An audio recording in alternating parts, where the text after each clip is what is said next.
Give me a sign, how did we do the production?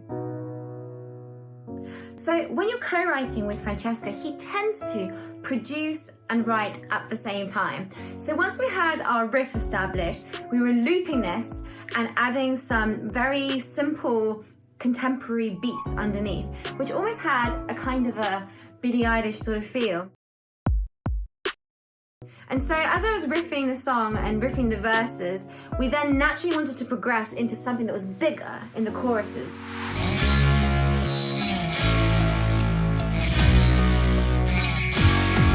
From that point, we've gone from this sort of synthetic, contemporary, programmed kind of vibe to something that opened up with real instruments.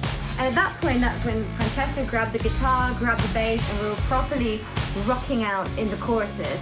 And why? Because I think being a live performer and a big lover of pop rock, I wanted to have my own sort of pop rock mode. Why don't you give me a sign, like the sea that leaves a trail along that shore? I started layering the bass and the guitar and thicker drums, and then it had to have a bigger, grandiose kind of landscape. Now, I'm a massive lover of choral harmonies. I love layering different voices on top of one another. So I thought, let's put a little bit of a Corinna choir in the background, which is something I've done in all my songs.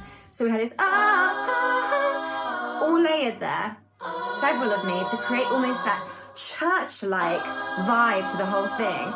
Then Francesco added strings and different synth sounds, and that kind of gave it that contemporary twist to a classic pop rock sound that harked back to the kind of the 90s and the noughties.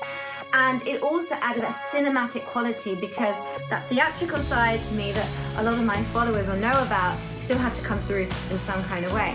And then the vocals were pretty much done by the third take. Francesco is a great believer in not trying to milk it for too long, just to go for it and almost just allow some of the imperfections to stay, because they add the charm and the character of the vocal performance. While the world still spins, new life begins, but that is just the way it's gotta be. And then I left the track with Francesco and waited for more of the magic that he was going to put to it. And then when I got it back, I noticed this sort of ear candy that came about, like the little organ sound in the verses, which kind of gave it that bit of the Tim Burton sort of vibe to it. The whole thing began to feel thicker and bigger and like this big pop rock anthem that I've always wanted to have. Why don't you give me a sign, like the sea that leaves a trail